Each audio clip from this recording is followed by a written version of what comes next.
Hello everyone. So once again welcome to online class of SSC Telugu. So ఈ సెషన్లో మనం వచ్చేసరికి మన పాలిటీ ఎఫ్ఆర్బి సిరీస్లో క్లాస్ 2లో అయితే ఉన్నాం. సో ఈ క్లాస్ 2లో మనం వచ్చేసరికి ప్రియాంబుల్ అనేది చూడబోతున్నాం. ప్రియాంబుల్ అండ్ దాంతోపాటు ఏవైతే షెడ్యూల్స్ ఆఫ్ అవర్ కాన్స్టిట్యూషన్ అనేవి ఉన్నాయో అవి మనం ఏంటంటే చూడబోతున్నాం.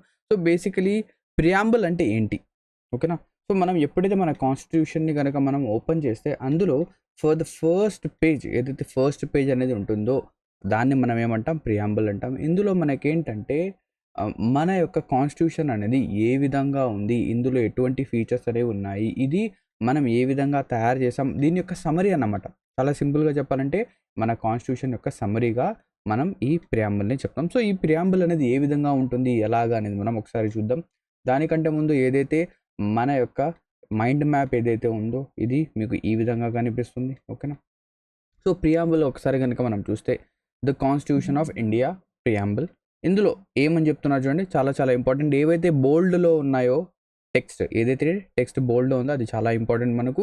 వి the people of India having solemnly resolved to constitute India into a sovereign, socialist, secular, democratic republic and to secure to all its citizensకి ఏమి ఇస్తున్నాం మనం, జస్టిస్ ఎన్ని విధాలుగా, social, economic and political, liberty ఎన్ని విధాలుగా, liberty, thought, expression, belief, faith, worship, దీన్ని మనం ట్యాప్ఫా అంటాం. ట్యాప్ఫా, టీఈబి ఎఫ్డబ్ల్యూ, ట్యాప్ఫా.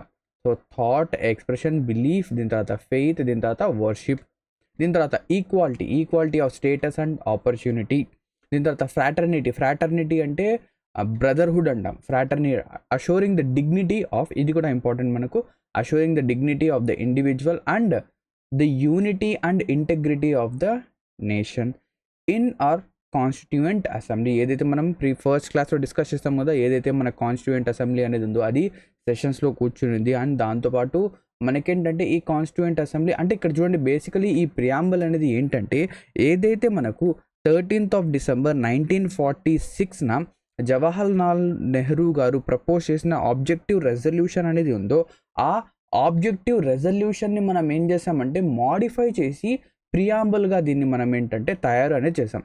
సో ఇక్కడ మీరు కన్ఫ్యూజ్ అవ్వద్దు, ఆబ్జెక్టివ్ రెజల్యూషన్ వేరే, ప్రియాంబుల్ వేరే. కానీ ప్రియాంబుల్కి బేస్ అనేది మనం ఏమని చెప్పొచ్చు అంటే ఏదైతే మన ఆబ్జెక్టివ్ రెజల్యూషన్ అనేది ఉందో, ఎప్పుడు 13th of December 1946న Jawaharlal Nehru గారు దాన్ని ప్రపోజ్ చేశారు. దాని తర్వాత 22nd Jan 1947న మనం మన ఆబ్జెక్టివ్ రెజల్యూషన్ని అపాయింట్ అనేది చేసాం. అండ్ అదే రోజు మనం కొన్ని కమిటీస్ని ఏర్పాటు చేసాం.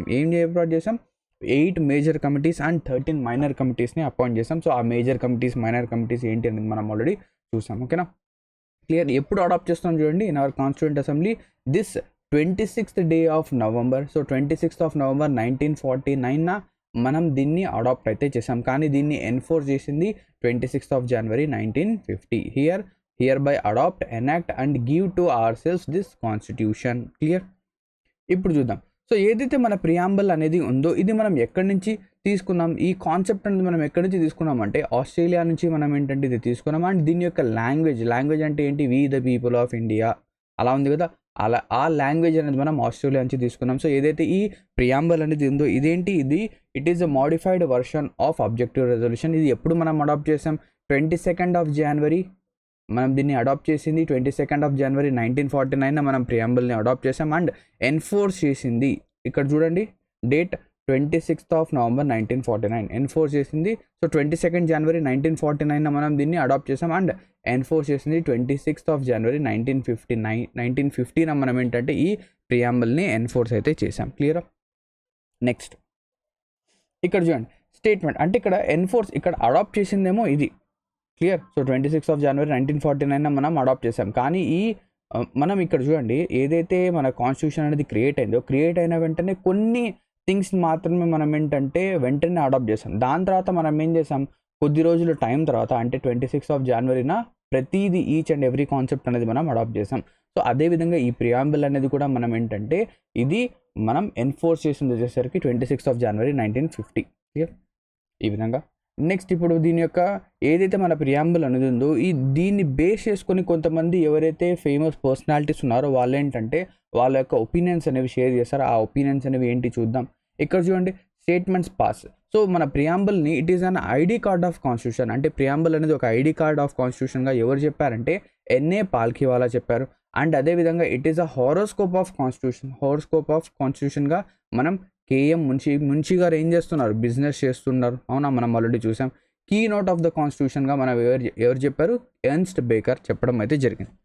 నెక్స్ట్ దీని తర్వాత ఇందులో ఎటువంటి ఇంగ్రీడియంట్స్ ఉన్నాయి. సో ఇందులో ఒకసారి చూస్తే సోర్స్ ఆఫ్ అథారిటీ అంటే ఈ ప్రియాంబుల్ అనేది ఎవరి కోసం క్రియేట్ చేశారు లేదా ఎవరి ద్వారా క్రియేట్ చేయడం జరిగిందంటే పీపుల్ ఆఫ్ ఇండియా ద్వారా ఇది క్రియేట్ చేయడం జరిగింది లేదా వాళ్ళ కోసం ఇది క్రియేట్ చేయడం జరిగింది అని చెప్పేసి సోర్స్ ఆఫ్ అథారిటీగా మనం ఇది చెప్తాం. అండ్ దీని యొక్క నేచర్ అనేది ఏంటి, సో దీని యొక్క నేచర్ ఇందులో మనం చూస్తే మనకు కొన్ని టర్మ్స్ కనిపిస్తాయి. Sovereign, socialist, secular, democratic, republic. కానీ ప్రీవియస్గా ఏంటంటే ఈ 5 వర్డ్స్ అనేవి ఉండేవి కావు. మనం ఏంటంటే ఇందులో 2 వర్డ్స్ అనేవి అడిషనల్గా యాడ్ చేసాం. ఆ 2 వర్డ్స్ అనేవి ఏంటి నేను తర్వాత చెప్తాను. చూడండి ఇక్కడ అన్న ఆబ్జెక్టివ్ కనుక చూస్తే మనం జస్టిస్ ఎన్ని విధాలుగా, social, economical and political, liberty టెప్ఫా so thought, expression, belief, faith and worship, equality, status and opportunity, fraternity మనం చూసాం. దాని తర్వాత assure dignity of individual, unity and integrity, అది కూడా మనం చూసాం. క్లియర్. నెక్స్ట్ ఇక్కడ చూడండి ఇందులో మనం ఏం చెప్పాం, ఏదైతే ఇది sovereign, socialist, secular, democratic, republic ఉందో ఇవి 5 వర్డ్స్ అనేవి ఉండేవి కావు, ఓన్లీ 3 మాత్రమే ఉన్నాయి. కానీ మనం ఏం చేసామంటే ఇంకా 3 వర్డ్స్ అనేవి అడిషనల్గా ఇందులో యాడ్ అనేది చేసాం. ఏమేమి యాడ్ చేసామంటే SIS ఏంటది ఎలా గుర్తుపెట్టుకుంటారు, SIS.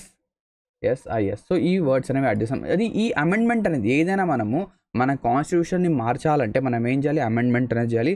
సో మన ప్రియాంబుల్ అనేది కూడా పార్ట్ ఆఫ్ ద కాన్స్టిట్యూషన్ కాబట్టి దీన్ని అమెండ్ చేయడం కోసం మనం ఏంటంటే ఒక కాన్స్టిట్యూషన్ అమెండ్మెంట్ అయితే చేయడం జరిగింది. అది ఏ కాన్స్టిట్యూషన్ అమెండ్మెంట్ అంటే 42nd constitution amendment in the year 1976. ఇక్కడ చూడండి 1976 42nd కాన్స్టిట్యూషన్ అమెండ్మెంట్ చేసాం. ఈ కాన్స్టిట్యూషన్ అమెండ్మెంట్నే మనం మినీ కాన్స్టిట్యూషన్గా అంటాం.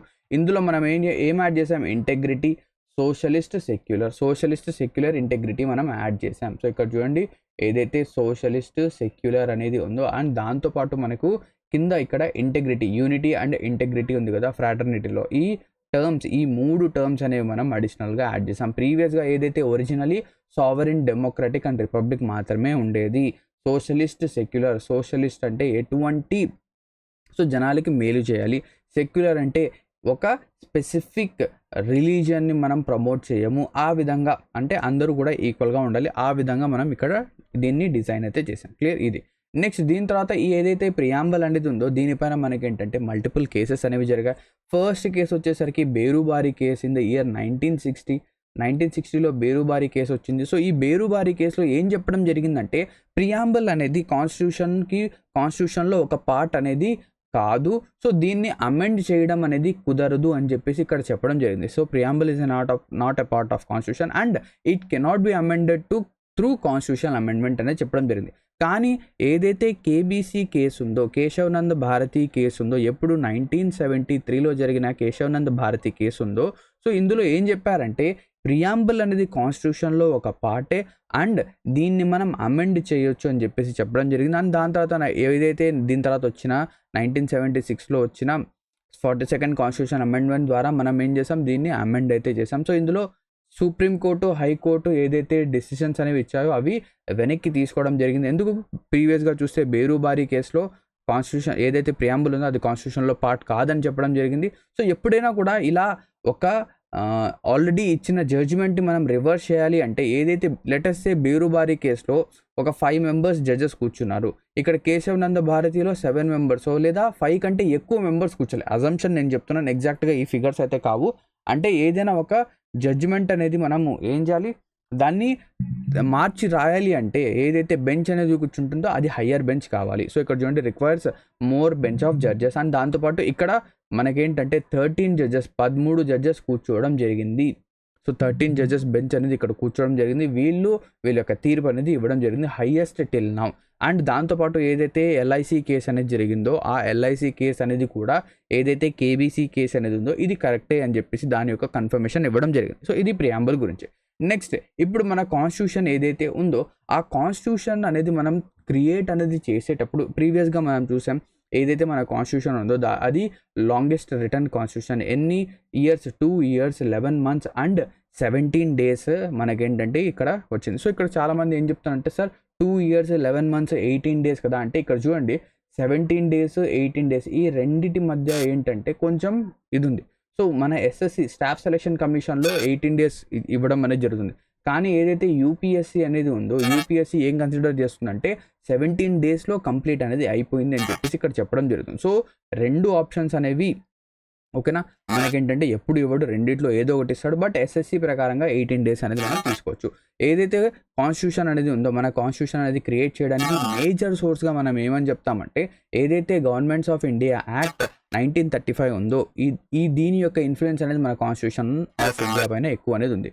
So mostly influence the constitution of India. So ఇందులో మనం ఏమేమి తీసుకున్నాం, మనం ఏం చేసామంటే మన కాన్స్టిట్యూషన్ అనేది ప్రిపేర్ చేసేటప్పుడు ఏ కాన్స్టిట్యూషన్లో ఏ ఇంపార్టెంట్ ఫీచర్స్ ఉన్నాయో ఏవైతే మంచి ఫీచర్స్ ఉన్నాయో అన్నిటినీ మనం తీసుకొని ఏం చేసాం, వాటన్నిటిని ఒక చోట డ్రాఫ్ట్ చేసాం. అందుకే మనం ఏం చేసాం, ఒక డ్రాఫ్టింగ్ కమిటీ అనేది ఏర్పాటు చేసాం. అవునా, ప్రీవియస్గా చూసాం మనం. సో ఇక్కడ ఏమేమి చేసాం, మనం ఎమర్జెన్సీ ప్రావిన్సెస్ అంటే ఎమర్జెన్సీలో మనం ఏమేమి చేయొచ్చు అని చెప్పేసి ఇక్కడ మనం ఎమర్జెన్సీ ప్రావిజన్స్ అనేవి తీసుకున్నాం. దాంతోపాటు గవర్నమెంట్ ఆఫ్ ఇండియా యాక్ట్ 1935 ద్వారా సుప్రీం కోర్ట్ అనేది మనం ఎస్టాబ్లిష్ చేసామంటే ఇక్కడ పీసీఎస్ అనేది తీసుకున్నాం. దీని తర్వాత office of governor and federal scheme of government. Federal scheme అంటే ఏంటి, మనకేంటంటే స్టేట్ గవర్నమెంట్ సెంట్రల్ గవర్నమెంట్ డిఫరెంట్గా ఉండాలి. సో ఏదైతే స్టేట్ గవర్నమెంట్ ఉందో దాన్ని మనం ఫెడరల్గా మనం చెప్తాం. సో స్టేట్కి ఏదైనా మంచి చేయాలి అంటే దాన్ని ఒక ఫెడరల్ ఫీచర్గా మనం చెప్తాం. ఓకేనా.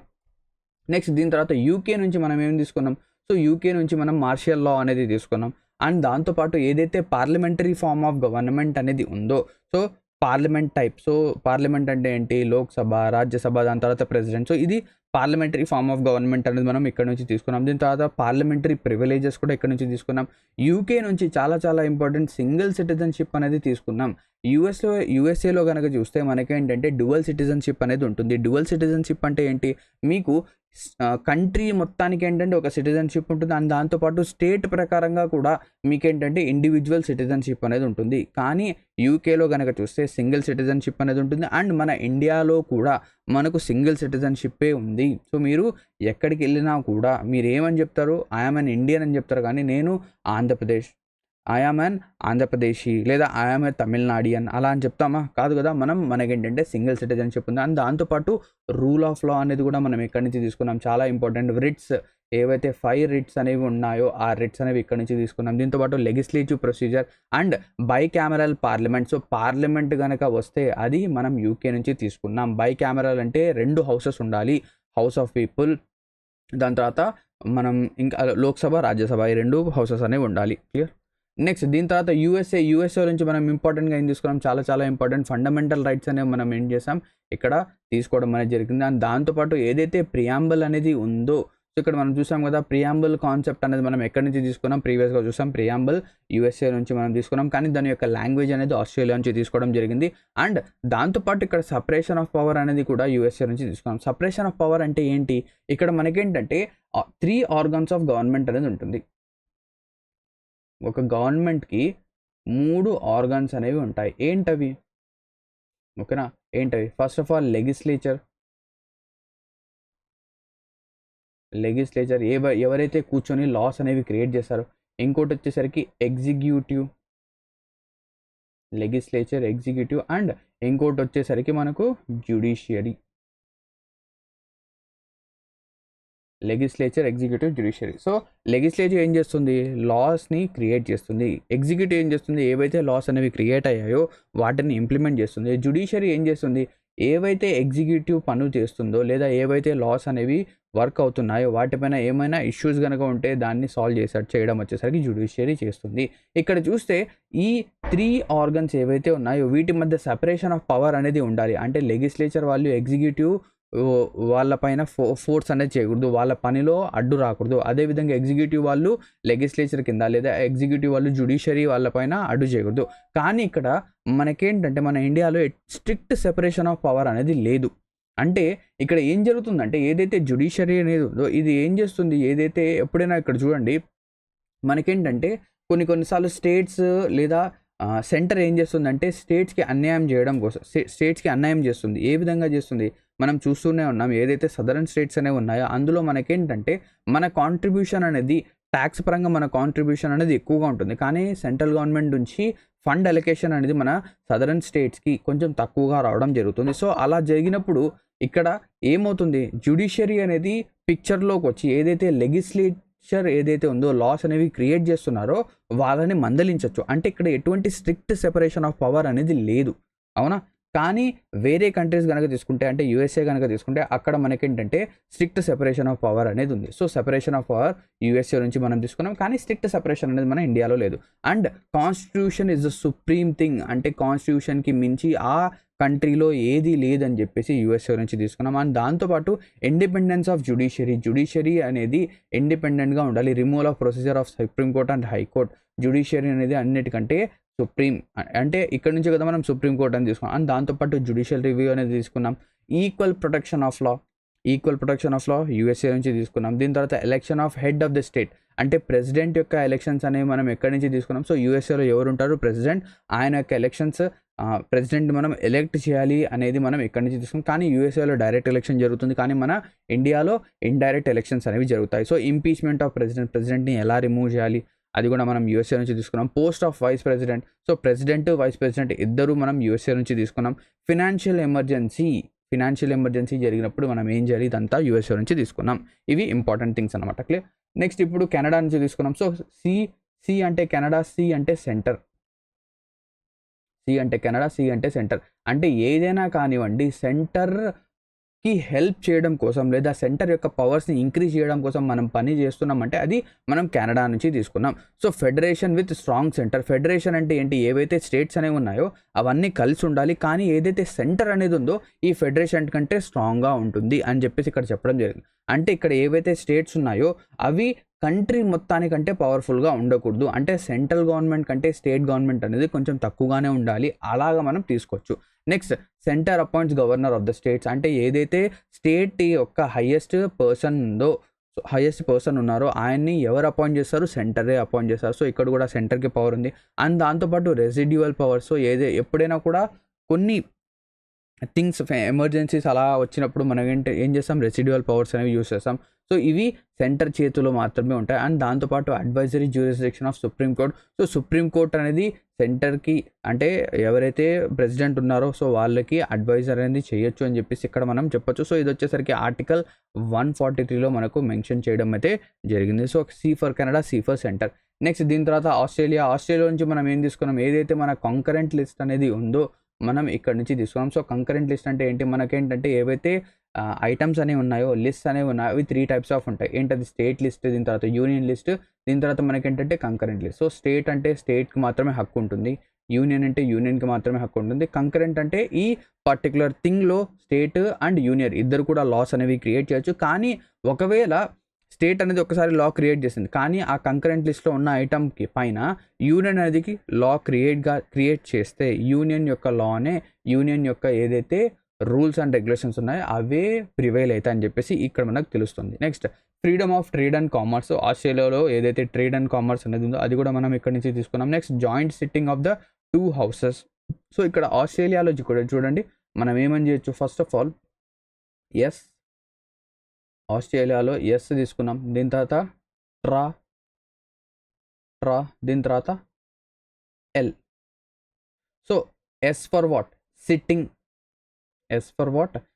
సిట్టింగ్ అంటే joint sitting of the 2 houses. అంటే 2 హౌసెస్ అనేవి ఎప్పుడైనా అవసరం అనేది ఉంటే 2 హౌసెస్ కూర్చోవచ్చు. అండ్ ఈ 2 హౌసెస్ ఒకే చోట కూర్చున్నప్పుడు ఆ పర్టికులర్ జాయింట్ సిట్టింగ్ యొక్క మీటింగ్ని ఎవరు ప్రిసైడ్ చేస్తారు అంటే ఎవరైతే లోక్సభ యొక్క స్పీకర్ ఉంటారో ఆయన ప్రిసైడ్ అయితే చేయడం జరుగుతుంది. ట్రా for trade and commerce, freedom of trade and commerce మనం ఆస్ట్రేలియా నుంచి తీసుకున్నాం. ఎల్ ఫర్ లిస్ట్, ఓకేనా, list for concurrent list. So, concurrent list ఇక్కడ తీసుకున్నాం. అండ్ దాంతోపాటు division of powers between centre and state. సెంటర్కి స్టేట్కి మధ్య పవర్స్ అనేవి డిఫరెన్షియేట్ డివిజన్ అనేది ఉండాలి అని మనం ఇక్కడ నుంచి తీసుకున్నాం. క్లియర్. నెక్స్ట్, దీని తర్వాత ఐర్లాండ్ నుంచి మనం ఏం తీసుకున్నాం, DPSP, director principles of state policy తీసుకున్నాం. అండ్ దాంతోపాటు ఇక్కడ చూడండి మనం ఇంకా ఏం తీసుకున్నాం, రాజ్యసభ. చూడండి ఐర్లాండ్. సో, ఇక్కడ ఆర్ ఫర్ రాజ్యసభ. ఎవరైతే నామినేటెడ్ మెంబర్స్ ఉన్నారో ఆ రాజ్యసభలో వెళ్తారు కదా వాళ్ళ యొక్క నామినేషన్ అనేది మేము ఇక్కడ నుంచి తీసుకున్నాం. నెక్స్ట్, జర్మనీ నుంచి ప్రెసిడెన్షియల్ పవర్స్ డ్యూరింగ్ ఎమర్జెన్సీలో ప్రెసిడెంట్ పవర్స్ తీసుకున్నాం. అండ్ దాంతోపాటు సస్పెండ్ ఆఫ్, ఇక్కడ చూడండి జర్మనీ ఈఆర్, ఓకేనా, ఈఆర్ఎం. సో ఈఆర్ఎం గనక మనం చూస్తే, ఈఆర్ఎం గనక చూస్తే ఇది మనకు ఏం చెప్తుంది? ఎమర్జెన్సీ. కొంచెం ఈఆర్ఎం లేదా ఈఎంఆర్. ఈఎంఆర్ అంటే ఎమర్జెన్సీ. సో ఎమర్జెన్సీ గురించి ఇక్కడ మనకు తెలుస్తుంది. సో ప్రెసిడెంట్ యొక్క పవర్స్ ఎమర్జెన్సీలో ఏ విధంగా ఉంటుంది? సో ప్రెసిడెంట్ యొక్క సుప్రీమసీ అనేది ఉంటుంది ఎమర్జెన్సీ అప్పుడు. అండ్ దాంతోపాటు ఎమర్జెన్సీ అప్పుడు ఏవైతే ఫండమెంటల్ రైట్స్ అనేవి ఉన్నాయో అవి సస్పెండ్ అవుతాయి. అన్ని ఫండమెంటల్ రైట్స్ అనేవి సస్పెండ్ కాదు. ఓన్లీ ఆర్టికల్ 21 మాత్రం మనకేమవుతాయి? అది సస్పెండ్ అనేది కాదు. మిగతావన్నీ సస్పెండ్ అవుతాయి. ఓకేనా? రైట్ టు లైఫ్ సస్పెండ్ కాదు. నెక్స్ట్ యూఎస్ఎస్ఆర్ నుంచి మనం ఏమని తీసుకున్నాం? ఫండమెంటల్ డ్యూటీస్ అనేవి తీసుకున్నాం. సో ఇక్కడ చూడండి, డిపిఎస్పి ఐర్లాండ్ నుంచి తీసుకున్నాం. కానీ యూఎస్ఎస్ఆర్ నుంచి ఫండమెంటల్ డ్యూటీస్ అనేవి మనం యూఎస్ఎస్ఆర్ రష్యా నుంచి తీసుకున్నాం. అండ్ దాంతోపాటు ideal justice, social, economical and political justice ఏదైతే ఉందో అది మనం ఇక్కడ నుంచి తీసుకున్నాం. దాంతోపాటు ఇంపార్టెంట్ థింగ్ 5 year ప్లాన్స్ అనేది మనం యూఎస్ఎస్ఆర్ నుంచి తీసుకున్నాం. ఫ్రాన్స్ నుంచి మనం FRA, fraternity, Liberty, equality, fraternity, ఇది ఇక్కడ నుంచి మనం తీసుకున్నాం. అండ్ దాంతో ఆర్ ఫర్ రిపబ్లిక్ సిస్టమ్ తీసుకున్నాం. జపాన్ నుంచి మనం ఏం తీసుకున్నాం? ప్రొసీజర్ ఎస్టాబ్లిష్ బై లా అనేది తీసుకున్నాం. సో ఇది సోర్సెస్ ఆఫ్ కాన్స్టిట్యూషన్ గురించి. క్లియర్? ఓకేనా? నెక్స్ట్ ఇప్పుడు మనం షెడ్యూల్స్ చూసాం. సో బేసికలీ షెడ్యూల్స్ కనుక చూస్తే నార్మల్గా మనకేంటంటే, ఓకేనా, ఒరిజినలీ 8 షెడ్యూల్స్ అనేవి ఉండేవి. 8 షెడ్యూల్స్. సో షెడ్యూల్స్ అనేవి ఏంటి? ఏదైతే మనం ఆర్టికల్స్లో ఇంక్లూడ్ చేయలేకపోయామో మనం ఏం చేసాం? ఒక షెడ్యూల్ అనేది క్రియేట్ చేసి అక్కడ పెట్టేసి రెఫరెన్స్ కోసం ఇచ్చేసాం. సో ఒరిజినలీ 8 షెడ్యూల్స్ అనేవి ఉండేవి. ఇప్పుడు ఏంటంటే కరెంట్లీ 12 షెడ్యూల్స్ అనేవి ఉన్నాయి. సో ఆ 12 షెడ్యూల్స్ని మనం ఎలా గుర్తుపెట్టుకోవచ్చు? ఎలాగా అంటే tears of TEARS,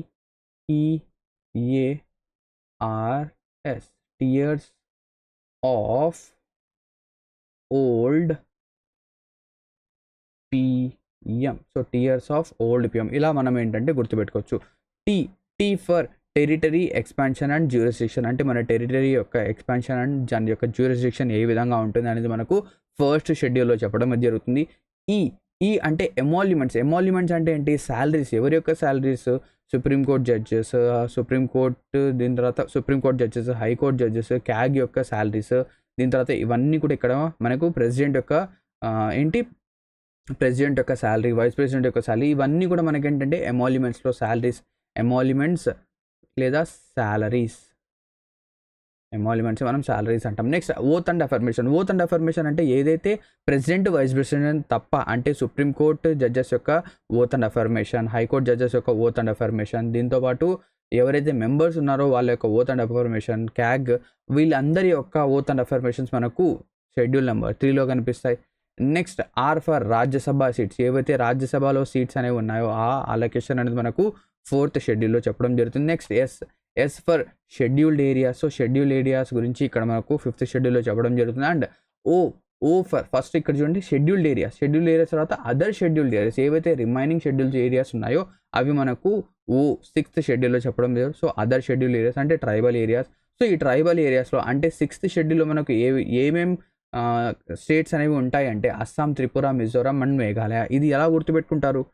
ATM money. ఓకేనా? ATM money. So ATM money.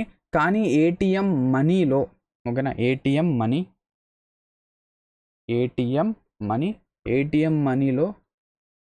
Money లేదు.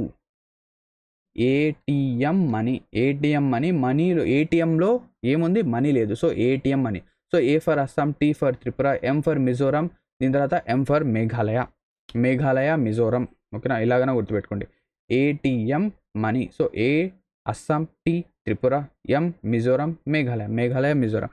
ఇక్కడ మణిపూర్ అనేది లేదు. సో మనీ లేదు అంటే ఏంటి? మణిపూర్ అనేది ఇక్కడ లేదు. ఇక్కడ ఎగ్జామినేషన్లో కన్ఫ్యూజ్ చేయడం కోసం మణిపూర్ అనేది కూడా ఆప్షన్లో ఇస్తాడు. కానీ ఎలా గుర్తుపెట్టుకుంటారు? ATM మనీలో మనీ లేదు. సో అస్సాం, త్రిపుర, మేఘాలయ, మిజోరాం ఇవి ఉన్నాయి. నెక్స్ట్ దీని తర్వాత F for what? F for మనకు federal provisions. So federal provisions అంటే ఏంటి? ఏవైతే డిఫరెంట్ లిస్ట్స్ అనేవి ఉన్నాయో, ఏంటది? Union list, state list, concurrent list.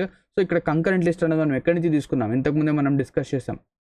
ఇక్కడ చూడండి, కంకరెంట్ లిస్ట్ ఆస్ట్రేలియా నుంచి మనం కంకరెంట్ లిస్ట్ అనేది మనం తీసుకున్నాం. సో ఏదైతే కంకరెంట్ లిస్ట్ ఏంటి? కంకరెంట్ లిస్ట్ అంటే ఏంటి? ఏదైతే ఈ కంకరెంట్ లిస్ట్లో ఉన్న సబ్జెక్ట్స్ ఏవైతే ఉన్నాయో వాటిపైన, ఓకేనా, వాటిపైన రూల్స్ అండ్ రెగ్యులేషన్స్, లాస్ అనేవి ఇద్దరు చేయొచ్చు. కానీ ఒకవేళ సెంట్రల్ గవర్నమెంట్ అనేది కంకరెంట్ లిస్ట్ పైన ఒక లా గనక చేస్తే అది వచ్చేసరికి ప్రివేల్ అవుతుంది స్టేట్ గవర్నమెంట్ చేసిన దానికంటే. సో యూనియన్ లిస్ట్లో మనకు ఏమేమి ఉంటాయి, సో ఇందులో ఎటువంటి ఐటమ్స్ అనేవి ఉంటాయంటే, సో బేసికలీ ఇక్కడ చూడండి defence, banking, currency, foreign affairs, communication, ఇది ప్రతి కంట్రీ ఫాలో అనేది చేయాలి. కానీ స్టేట్ లిస్ట్లో కనుక చూస్తే డిఫరెంట్ స్టేట్కి సంబంధించి అంటే స్మాల్ మ్యాటర్స్ అన్నమాట. సో స్టేట్కి సంబంధించి మ్యాటర్స్ అంటే పోలీస్ యొక్క డీటెయిల్స్ అన్నీ కూడా స్టేట్ వాళ్ళు వాళ్ళ విధంగా చూసుకుంటారు. దీని తర్వాత ట్రేడ్, దీని తర్వాత అగ్రికల్చర్ ఉంది, ఇరిగేషన్ ఉంది, హెల్త్ అండ్ శానిటరీ, ఇది మనకు ఏంటంటే మనకు స్టేట్ గవర్నమెంట్ వస్తుంది. సో కంకరెంట్ లిస్ట్లో మనకి ఏమేమి వస్తాయి, ఎడ్యుకేషన్, ఫారెస్ట్, ట్రేడ్, ఓకేనా.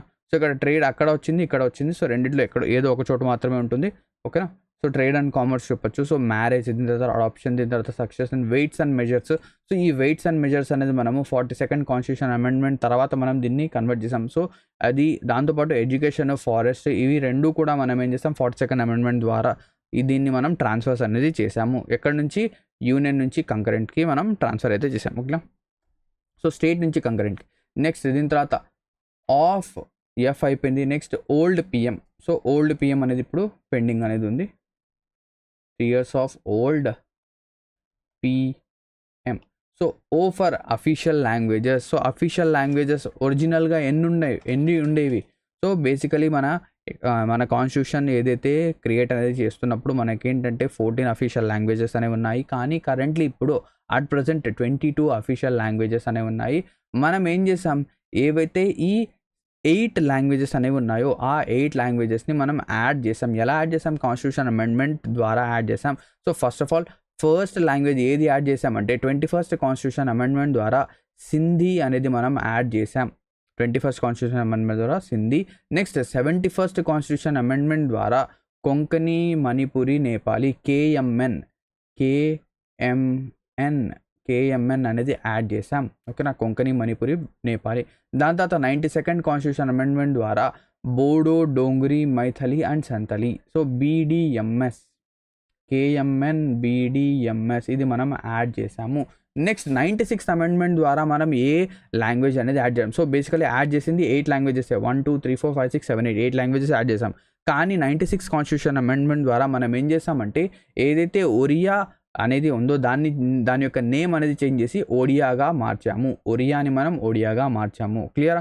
నెక్స్ట్ ఓ అయిపోయింది. Next L for what, land reforms. Land reforms అంటే ఫస్ట్ కాన్స్టిట్యూషన్ అమెండ్మెంట్లో 1951లో ఏదైతే కాన్స్టిట్యూషన్ అమెండ్మెంట్ జరిగిందో ఫస్ట్ మనం చేసిందే ల్యాండ్ రిఫార్మ్. దీని ద్వారా మనం జమీందారీ సిస్టమ్ని తీసేసాం. నెక్స్ట్ డి ఫర్ డెఫెక్షన్ లా. డెఫెక్షన్ లా అంటే ఎవరైతే ఒక పార్టీ నుంచి ఇంకో పార్టీకి జంప్ అవుతూ ఉంటారో, అంటే ఒక్కసారి సీట్ వచ్చిన తర్వాత ఒక పార్టీ నుంచి ఇంకో పార్టీకి జంప్ అవ్వడం, అలా చేయడం తప్పు. అలా చేస్తే మీ పైన కఠిన చర్యలు ఉంటాయని చెప్పేసి. సో ఇక్కడ చూడండి అఫీషియల్ లాంగ్వేజెస్ వరకు మనకేంటంటే 8 వరకు మనకేమున్నాయి షెడ్యూల్స్ అనేవి ఒరిజినల్గా మనం చేసాం. కానీ 8 తర్వాత ఏవైతే షెడ్యూల్స్ ఉన్నాయో ఇవన్నీ కాన్స్టిట్యూషన్ అమెండ్మెంట్ ద్వారానే మనం యాడ్ చేసాం. డెఫెక్షన్ లా, సో 1985లో defection law 52nd constitution amendment ద్వారా దీన్ని చేసాం. Next panchayats, municipalities. So P for panchayats, M for municipalities. So panchayats 73rd constitution amendment, municipalities 74th constitution. 73rd constitution amendment 1992లో, 74th కాన్స్టిట్యూషన్ అమెండ్మెంట్ 1993లో జరిగాయి, ఓకేనా. సో దీని తర్వాత ఇక్కడ ఒక్కసారి మనం ఏం చేద్దామంటే ఫెడరల్ ఫీచర్స్, యూనిటరీ ఫీచర్స్ అనేవి ఏంటి ఒకసారి చూద్దాం. యూనిటరీ ఫీచర్ చూద్దాం. సో యూనిటరీ ఫీచర్ అంటే ఏంటి, సెంటర్కి పవర్ అనేది ఇవ్వడం అన్నమాట. సో సెంటర్కి పవర్ లేదా సెంటర్కి బెనిఫిట్ చేయడం. సో సింగిల్ సిటిజన్షిప్ అంటే ఒకటే సిటిజన్షిప్ అనేది ఉండాలి. అంటే ఇక్కడ చూడండి సెంటర్ మొత్తం అంటే ఇండియా మొత్తంలో ఒకటే సిటిజన్షిప్ అనేది ఉండడం మనం ఏమని చెప్పొచ్చు, యూనిటరీ ఫీచర్గా చెప్పొచ్చు. లేదు ఒకసారి సెంటర్ సిటిజన్షిప్ లేదు, అలా లేకపోతే డ్యూయల్ సిటిజన్షిప్ కనుక ఉంటే అది ఎవరికి బెనిఫిట్ అవుతుంది, అక్కడ మనకు ఇప్పుడు చూడండి సింగిల్ సిటిజన్షిప్ లేకపోతే స్టేట్లో ఒక సిటిజన్ అంటే స్టేట్ వాళ్ళు ఒక సిటిజన్షిప్గా ఒక కార్డ్ అనేది ఇస్తారు. స్టేట్ వాళ్ళు ఒక ఐడెంటిటీ కార్డ్ ఇస్తారు, సెంటర్ వాళ్ళు ఒక ఐడెంటిటీ కార్డ్ ఇస్తారు. అంటే ఇక్కడ ఏమైంది, పవర్ అనేది డివైడ్ అయింది. కానీ సింగిల్ సిటిజన్షిప్ కనుక ఉంటే, ఓకేనా, ఇక్కడ చూడండి సింగిల్ సిటిజన్షిప్ ఇక్కడ ఉంది, సింగిల్ కాన్స్టిట్యూషన్ రెండు కూడా ఒకటే అన్నమాట. సింగిల్ సిటిజన్షిప్ ఉన్న సింగిల్ కాన్స్టిట్యూషన్ లేకపోతే స్టేట్కి ఒక కాన్స్టిట్యూషన్, సెంటర్కి ఒక కాన్స్టిట్యూషన్ కనుక ఉంటే ఏమవుతుంది, ఇలా కొంచెం ఏంటంటే మనకు డిఫరెన్సెస్ అనేవి వస్తాయి. అలా కాకుండా రెండు కూడా ఒకటే ఓకేనా, ఒకటే కాన్స్టిట్యూషన్ ఒకటే సిటిజన్షిప్ని కనుక ఫాలో అయితే అది యూనిటరీ ఫీచర్గా చెప్తాం. జ్యుడిషియరీ అనేది ఇంటిగ్రేటెడ్ జ్యుడిషియరీ. ఇంటిగ్రేటెడ్ అంటే ఏదైతే హైకోర్ట్స్ అనేవి ఉన్నాయి లేదా డిస్ట్రిక్ట్ కోర్ట్స్ అనేవి ఉన్నాయి అన్నీ కూడా ఏదైతే సుప్రీంకోర్టు ఉందో ఆ సుప్రీంకోర్టు కిందే ఉంటాయి అని చెప్పేసి చెప్పడం. Next all India services. So all India సర్వీసెస్లో ఎవరైతే ఉన్నారో వాళ్ళందరూ కూడా సెంటర్ కింద ఉంటారు. నెక్స్ట్ ఎమర్జెన్సీ ప్రావిన్సెస్, ఇది కూడా యూనిటరీ ఫీచరే. అండ్ అపాయింట్మెంట్ ఆఫ్ గవర్నర్స్ అనేవి సెంటర్ ద్వారా అపాయింట్ చేయడం అనేది కూడా ఒక యూనిటరీ ఫీచరే.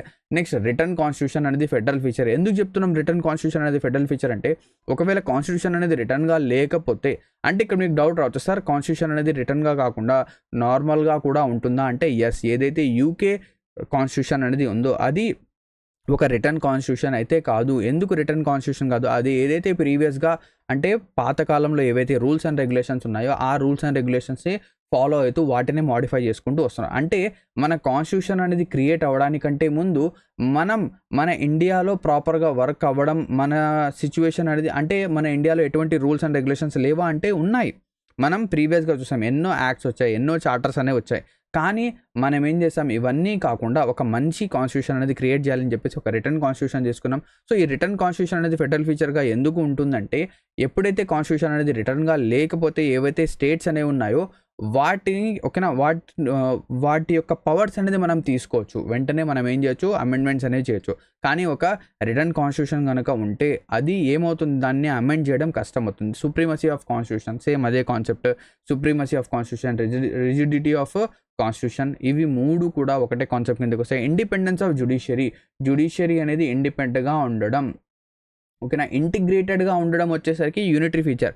కానీ ఇండిపెండెన్స్ ఆఫ్ జ్యుడిషియరీ అంటే జ్యుడిషియరీ ఏదైతే హైకోర్ట్స్ అనేవి ఉన్నాయో అవి వాటంతట అవే ఏం చెప్పొచ్చు, మనం తీర్పులు ఏవైతే ఉన్నాయో అవి చెప్పొచ్చు అని చెప్పేసి ఇండిపెండెన్స్ ఆఫ్ జ్యుడిషియరీ కింద వస్తుంది. నెక్స్ట్ బైకామరలిజం అంటే ఏవైతే హౌసెస్ ఉన్నాయో లోక్సభ, రాజ్యసభ, ఇది ఎలా ఉండడం. అండ్ దాంతోపాటు డ్యువల్ గవర్నమెంట్ అంటే స్టేట్లో గవర్నమెంట్, సెంట్రల్లో గవర్నమెంట్, ఇది కూడా ఫెడరల్ ఫీచర్ అనమాట.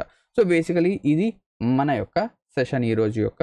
ఇక్కడతో మన ఏదైతే సెకండ్ క్లాస్ అనేది ఉందో పాలిటీ యొక్క సెకండ్ క్లాస్ ఇది కంప్లీట్ అవుతుంది. ఐ హోప్ దట్ మీకు ఏవైతే ఈ క్లాస్లో టాపిక్స్ ఏదైతే కాన్సెప్ట్స్ అనేవి చెప్పామో ఇవి అర్థమయ్యే ఉంటాయి అనుకుంటున్నాను. ఇక్కడతో ఈ వీడియో అనేది ఎండ్ అవుతుంది. Thank you very much for watching this video and have a great day ahead.